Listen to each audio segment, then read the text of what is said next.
Hi all வணக்கம். எல்லாரும் எப்படி இருக்கீங்க? இன்றைக்கி நம்ம கிச்சனில் ஒரு டிஃபன் ரெசிபி தாங்க பார்க்க போகிறோம். ஆல் டைம் ஃபேவரட் வெண்பொங்கல் ஈஸியாக ஹோட்டல் ஸ்டைலில் ரொம்ப டேஸ்டியாக எப்படி செய்கிறதுன்னு பார்க்கலாம். Welcomes to Deeps delicious kitchen. இன்றைக்கி வெண்பொங்கல் செய்கிறதுக்கு 2 டம்ளர் அளவு நான் பச்சரிசி எடுத்திருக்கேன். இதை க்ளீன் பண்ணிவிட்டு தண்ணி ஊற்றி கொஞ்சம் நேரம் ஊற வச்சிடலாம். இது கூட நம்ம பருப்பும் சேர்த்து ஊற வைக்க போகிறோம். 2 டம்ளர் அரிசி எடுத்ததுனால 3/4 டம்ளர் அளவுக்கு நான் பாசிப்பருப்பு எடுத்திருக்கேன். நீங்கள் 1 டம்ளர் எடுத்திங்கன்னா ஒரு அரை டம்ளர் அளவு எடுத்தால் அதுக்கும் கொஞ்சம் கம்மியாக எடுத்திங்கன்னா கரெக்டாக இருக்கும்.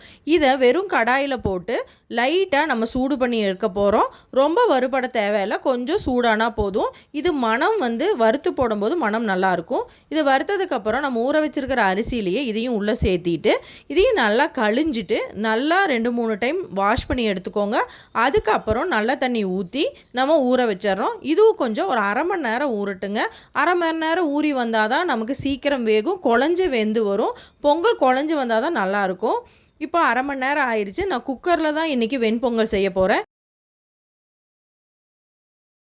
1 டம்ளர் அரிசிக்கு 3 டம்ளர் தண்ணி அளவு எடுத்து நம்ம சேர்த்திருக்கோம். இப்போ நான் 2 டம்ளர் அரிசி போட்டதுனால 6 டம்ளர் சேர்த்திட்டு இது கூட 3/4 டம்ளர் அளவு பாலும் சேர்த்திக்கிறேன். இப்போ பாலும் சேர்த்தியாச்சு. நம்ம ஊற வச்சுருக்க அரிசியை நல்லா கழுகிட்டு தண்ணி இல்லாமல் அரிசியை மட்டும் சேர்த்திக்கோங்க. சேர்த்திட்டு இதுக்கு தேவையான அளவு உப்பும் சேர்த்தி நல்லா கலந்து விட்டுட்டு மூடி போட்டு விசில் விட்டுறலாம். இது ஒரு 4 விசில் வரட்டும். இப்போ 4 விசிலும் வந்துருச்சுங்க. நான் குக்கரை ஆஃப் பண்ணிவிட்டேன். இப்போ எடுத்து வச்சிடலாம். விசிலும் போயிடுச்சு. ஓப்பன் பண்ணி பார்த்துடலாம். பார்த்திங்கன்னா நல்லா வெந்து வந்திருக்கு. கொஞ்சம் தண்ணி மேலே நிற்கிது. இது இருந்தால் பரவாயில்ல, ஏன்னா நம்ம மிக்ஸ் பண்ணி விடும்போது தண்ணி அப்படியே வற்றிடும். இப்போ நல்லா அதை மசிகிற மாதிரியும் கடைஞ்சி விட்டுருங்க. குக்கர்லேயே நல்லா மசிச்சு விட்டுறலாம். நான் வேறொரு பாத்திரத்துக்கு இப்போ மாற்றி எடுத்துக்க போகிறேன். ஏன்னா ஒரு தாளிப்பு ஒன்று ஆட் பண்ணி நான் மிக்ஸ் பண்ணணும். அது வீடியோவுக்கு கரெக்டாக கிடைக்காதனால நான் வேறொரு பாத்திரத்தில் நான் மாற்றிக்கிறேன். நீங்கள் குக்கரில் அப்படியே விட்டுருந்தாலும் ஒன்றும் பிரச்சனை இல்லை. இப்போது ஒரு கடாயில் 2 டீஸ்பூன் அளவு நெய் சேர்த்திக்கலாங்க. இது கூட 20லேருந்து 25 முந்திரி எடுத்து பொரிச்சு போட்டுருங்க. இது நல்லா ப்ரௌன் கலர் வர வரைக்கும் நம்ம பொரித்து எடுத்துக்க போகிறோம். நம்ம ப்ரௌன் கலர் வர வரைக்கும் நல்லா பொரித்து எடுத்துட்டோங்க. இதையும் எடுத்து வச்சிடலாம். இதே நெய்யில் 1 டீஸ்பூன் அளவு எண்ணெய் சேர்த்திக்கிறேன். அது கூட 2 டீஸ்பூன் அளவு டால்டா சேர்த்திக்கிறேன்.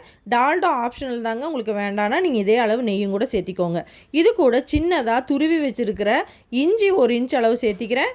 1 டீஸ்பூன் சீரகம், 1 டீஸ்பூன் மிளகு சேர்த்தி அது கூட 3 வரமிளகாயும் சேர்த்தி பொரிய விடுறேங்க.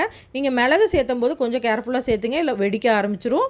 இது கூட அரை டீஸ்பூன் மஞ்சத்தூள், 2 கொத்து கருவேப்பிலை, அரை டீஸ்பூன் அளவு பெருங்காயத்தூள் சேர்த்திக்கலாங்க. இது நல்லா பொரியட்டும். இந்த தாளிப்பை நம்ம இப்போ பொங்கலில் சேர்க்க போகிறோங்க. இப்போ சேர்த்திட்டு நம்ம உப்பும் அளவும் சரி பார்த்துட்டு தேவைன்னா இந்த டைமில் போட்டுட்டு நல்லா மிக்ஸ் பண்ணி விட்டுருங்க. நல்லா மிக்ஸ் ஆகிற மாதிரி நல்லா மிக்ஸ் பண்ணி விட்டுறோம். இப்போ நல்லா மிக்ஸ் பண்ணிவிட்டு நம்ம பொரிச்சு எடுத்து வச்சுருக்கிற முந்திரியும் இது கூட சேர்த்திடலாங்க. அதையும் சேர்த்து மிக்ஸ் பண்ணி விட்டுருங்க.